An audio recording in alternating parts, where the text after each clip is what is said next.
The Trade-Off Podcast, episode 8. Welcome back to another week. My name is Ryan. And I'm Alex. And today we are going to tell you, and we're going to show you, and we're going to teach you how to get ahead as a trader in 2025.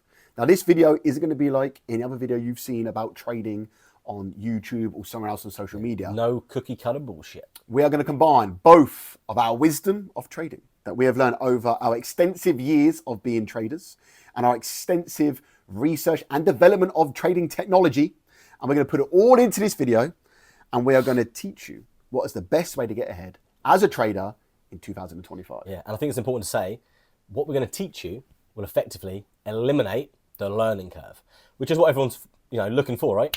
Exactly. If you've got 2 or 3 years of an apprenticeship or whatever that you would consider it to be of trading, we're going to show you how to remove that straight away. And we're going to start with an analogy. We love an analogy. An analogy. So you can fully understand what it is that you need. And then we're going to move into the step-by-step process. So make sure you stay until the end of this podcast because it's going to be an absolute fucking banger. So, first of all, let's think about a young male or female. They've left school. They're now in college. They've left college. They start an apprenticeship. And apprenticeships are typically in the tradesperson space, where it's electrician, carpenter, painter, or decorator, etc. And that apprenticeship is usually, over 2 years, would you say? Yeah, 2 or 3 years usually, isn't it? 2-3 years. Depends if you do it on site or in college. But let's not confuse everyone. Yeah, let's say you're doing it on site. On-site apprenticeship, usually minimum wage, usually told to do all the donkey work, make the cup of teas, sweeping up. Clean the buckets. Clean the buckets. Clean the car. All the rubbish jobs for a couple of years so you can gain that experience. And then of doing the rubbish jobs. Yeah. And then at the end of that, obviously, you haven't saved that any money because you're on dog shit money anyway, but luckily enough, you most will live with your parents still. But then at the end of that, you may or may not get a job. Yeah. But you do have a bit of experience in the field that you've chosen. That 2 years was your learning curve. Not just on how to do your profession, but how to get by on a building site, how to be kind of an adult in a workplace. Bit of money management. Yeah. So on and so forth. So let's say you wanted to be a painter, right? This is how we're going to introduce how you're going to get ahead in 2025. So just bear with us and visualize this. You're a painter. You turn up to your painting apprenticeship. You turn up, but before you turned up, you've done some research into the best painting system that is around. The best painting system that the world has ever seen. You watch the tutorials on this painting system. You understand how it works, how to operate the painting system. You purchase this system. It's like this machine. It's got fucking sprayers, paintbrushes, lasers. It's got fucking laser beams. This machine is the fucking best machine a painter decorator has ever seen. You take this machine with you on day one of your apprenticeship.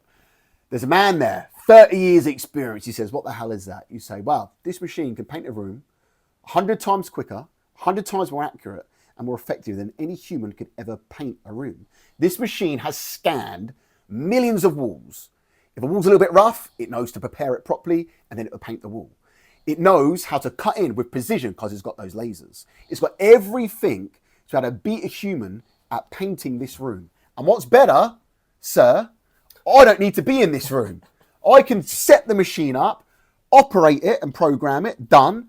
I can go and do another job and earn money there. But this machine is here, painting this room, earning me money.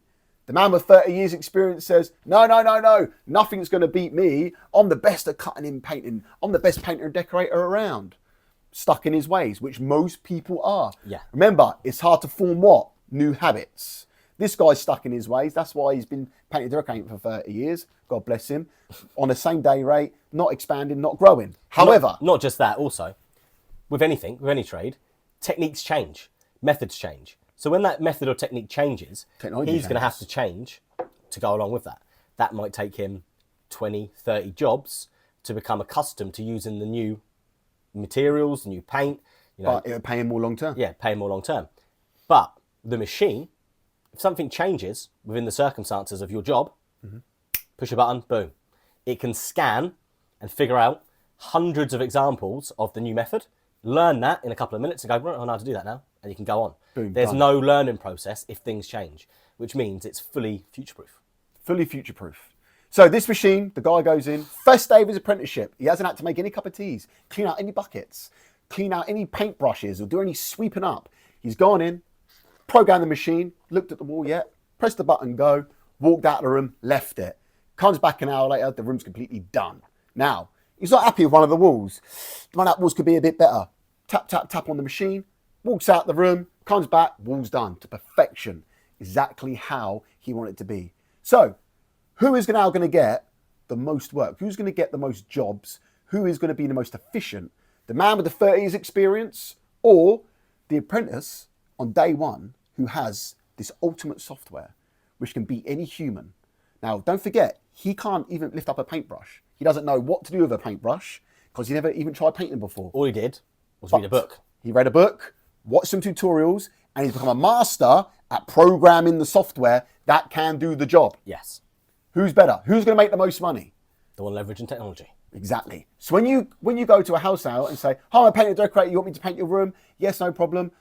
What's the price? He can say £500 for this room, and I go, "Wow, that's cheap." And he says, "Wow, the reason is because I've got this amazing software. It can work better than any human. It'll be done twice as quick. It even sucks in all the fumes, so there's no fumes in your house with the paints." Now, if I was to do it by hand, manually, I have to charge you £1,000 because it's going to take me 3 days, got to do all the preparation, etc., etc. Like when we talked in the last podcast, leveraging time for money. Leveraging time for money.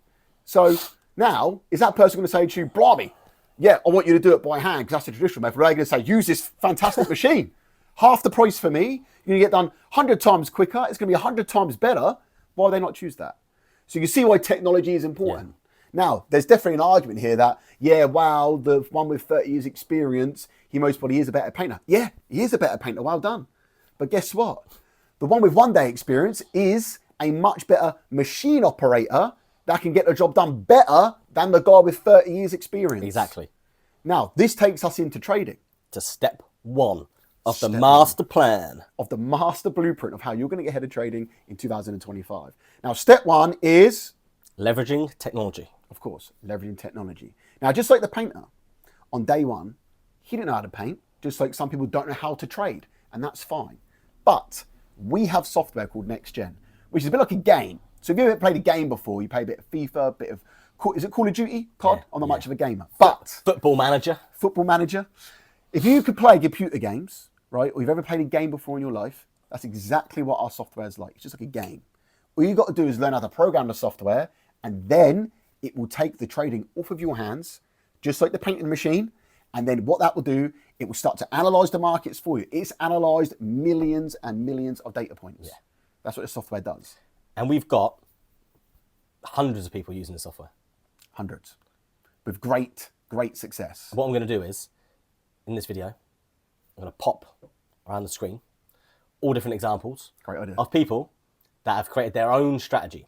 Because it's one thing, me and Ryan using it and saying, "Oh, we can make a strategy." Mm-hmm. But if you can get people that literally walk off the street, have no trading knowledge, but they have an understanding of what they want to do, but they don't know how to do it, right? And use this software to create a strategy, then there's no reason that you can't.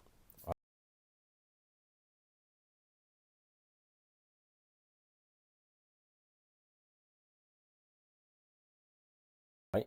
And that is the biggest obstacle to entry for trading. Well, I don't have the knowledge. I don't have the experience. How am I going to trade? Yeah. Well, Next Gen will sort that right out for you straight away. So I'm going to pop some things around the screen and you can have a little look for yourself and understand how easy it is to create a strategy. And it is easy, and it's getting easier. Why? Because technology is always getting better. Yeah. Therefore, we can keep making upgrades. We keep making upgrades. It keeps making the process of you becoming a trader shorter, so you don't need to learn for a year or two how to manually analyze the markets. Yeah. Just like the apprentice would have to manually learn how to rub down a wall, fill in a hole, what type of paint to use on what type of wall. You don't need to worry about none of that. The software takes care of all of that for you because it's already done everything a million times what you want to do. So all you need to worry about is, how do I program this software? What type of trader do I want to be in terms of how much risk do I want to take? You get taught that in the tutorials whilst you're learning to use this software. That moves on to step 2. Step 2. Actually have a plan with your strategies. So if you're a trader, you can't just go aimlessly out into the world of trading and think, "I'm going to make as much fucking money as humanly possible this month." People fucking do though. They do, but unfortunately that doesn't work. No. Because more trades is actually more risk. More risk in the market, more risk of something happening around the world which could ruin your trading account. And trading, of course, is risky. Anything which can make you money is risky. Going to a 9 to 5 every single day and not starting a side hustle is fucking risky.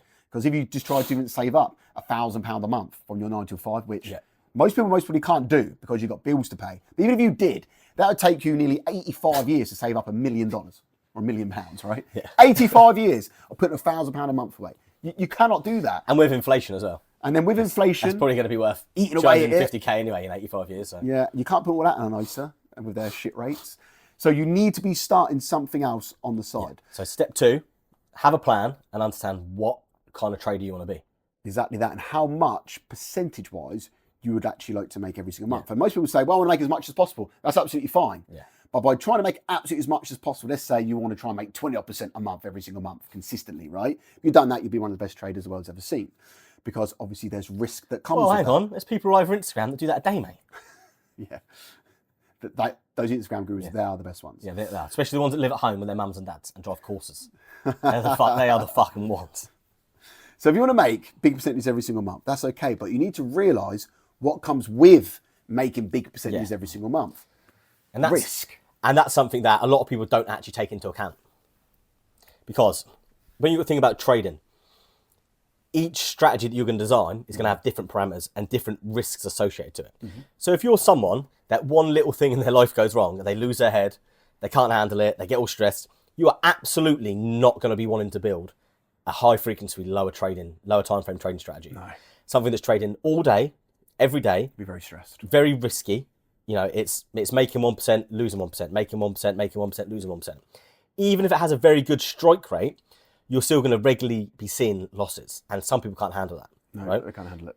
Then the flip side of things are, if you're someone that's like that, then you want to build a strategy that is essentially trading less frequent, it's less risky, it's just ticking over, and it's going to have some higher probable trades, but less frequently. So there's different variables that you need to look at, and you need to understand what your goal is. For instance, if you're someone that comes to us and you've got a full-time job, you earn good money, you don't want to leave your job, you want to open a side hustle essentially, but earn extra income. You've got no problem trading the lower time frame and being more risky, just purely due to the fact that you've got an income coming in already. Yeah, you can afford to be. If it's not the be all end all. Yeah, exactly. You haven't overstretched yourself. If you're someone that's looking to make trading a full-time income because you hate your job, you want to leave your job, you need to build something that has the foundations to replace your 9 to 5. Yeah. And therefore you can't have super high risk because you don't want to be stressing all day about where your next amount of money is going to come from. No, you want to keep more lower risk. So you need to work out, first of all, okay, ideally, what sort of percentage do I need to make a month? And what size account do I need? Because you get a lot of help now from prop firms. So you might think, but I've only got a couple of grand to put into a trading account. That's not going to change my life. You're right. That isn't going to change your life, unfortunately. However, you're going to get 100K from a prop firm for passing prop firm challenges. So every week we see by people using our software, passing prop firm challenges, getting funded, getting multiple funded trading accounts, then connecting our software to all of these funded trading accounts. And once again, I will pop images everywhere. Yeah. And that is when you actually start changing your life. And some of them are just making 3 or 4% a month, right? Yeah. Which is a great target to aim for. 100%. And you might be thinking, well, that's rubbish. But 3 or 4% a month on 100K, right? 3-4 grand a month, that's fine. £1,000 a week, right? Minus the profit share. But once you start scaling up, you get to $1 million, what you're looking at now, 3-4% on $1 million is now 30-40 grand a month. Fantastic. You only need 10 grand a week, minus the profit share, might be like 8 grand a week. And now this soon adds up. And you'll be surprised because all you need is more capital. You don't need more trades. You need more trades. So that same strategy that you've built with NextGen will therefore transfer over and trade on larger capital. It'll still do the same amount of work. Exactly the same strategy. The return's just going to be larger. Exactly the same. Which brings us nicely on to step 3.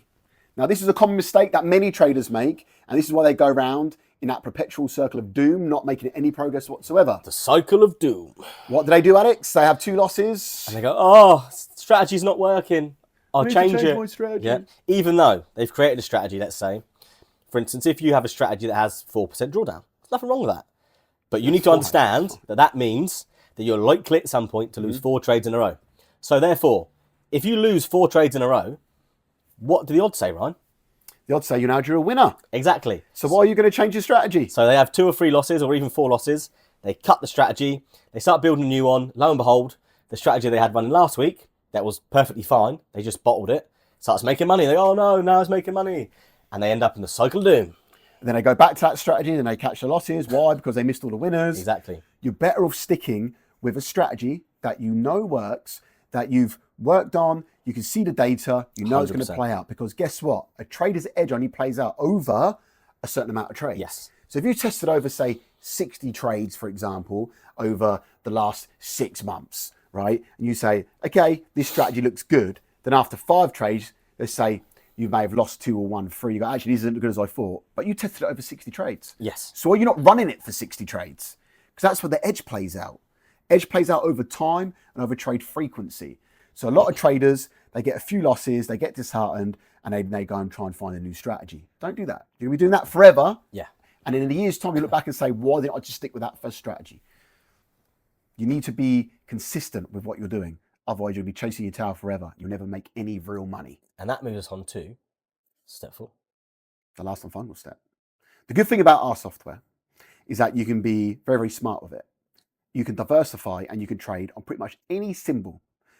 That could be indices, it could be crypto like Bitcoin, it could be commodities, gold, oil, for example, Forex. You can trade on pretty much any asset class symbol you want to trade on, which means you can do one very, very important thing, which is very, very crucial for traders to do, which is diversify what you're building strategies on and diversify what you're trading on. You don't want to have four different strategies all on the same currency pair. Yeah. Right, I've got 4 strategies all on GBP, JPY. That'd be very stupid of me because I'll put all my eggs in one basket. And this doesn't just come to trading. Anyone that's ever invested in stocks and shares or anything like that, right? Let's say you wanted to invest in 4 companies with stocks and shares. You wouldn't invest in 4 fast food companies because for whatever reason, if the fast food industry takes a dive, all 4 of your stocks are going to take a dive. But let's say mad cow disease. Can't get their beef burgers now.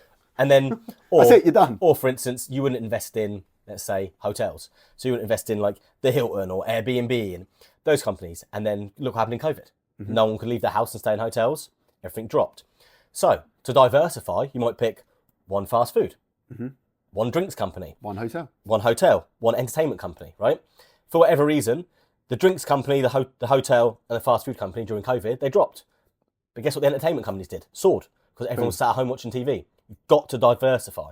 You have to make yourself anti-fragile, otherwise you will lose money. Yeah, 100%. And to do that is very, very simple using the software Next Gen, because with a touch of a button, just like the young apprentice did with his spray machine, you can go in, touch of a button, bang, bang, bang, program the machine, make me a strategy on US 30. Bang, thank you, bang, bang. Make me a strategy on gold. Make me a strategy on a Forex pair. Now you've got these different strategies that after our strategy wizard has created them for you, you can tweak to your liking as well. So we'll build you a strategy that you can fine tune it. Spend however much time you want to fine tune it, get it perfect for you, the sort of trader that you want to be. Now you've got multiple strategies trading on multiple accounts, you're diversified. Now, where it gets even deeper, where it gets even better, this is how you're absolutely going to blow the markets to pieces in 2025, is that with this software, you can create as many strategies as you like. So let's say you've now got 3 funded trading accounts. What you've been doing and the strategy you created are working very, very well.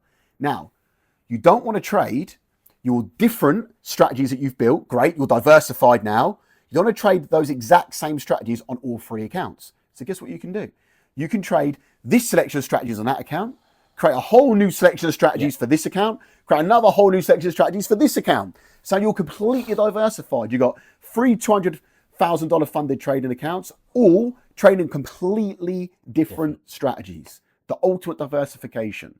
And this is how you got to think all the time, because once you get funded, you become a portfolio manager. You want to make yourself anti-fragile. You want different asset classes on different accounts. So if one's not performing that well, it's likely the other 1 or 2 is going to be. You're going to be getting withdrawals. You're going to be making money. And that's your only job as a trader. So let's recap. Step 1. Using technology, 100%. Step 2. Have an actual plan of what you want. There's no way you can get to where you want to go if you don't have a fucking plan on how to get there. Yeah, if you don't know where you're going, how are you going to get there? Exactly. Simple. Step 3, do not change your strategies after a couple of losses. Don't be a bottle job. You know the data. Look at your strategy. Okay, is this what I expected it to do? Yeah, do you know what? It's got a 70% strike rate. Therefore, I'm going to lose 30 trades out of 100. I'm going to win 70 trades in no particular order. Step 4, diversify. Diversification is king. 100%.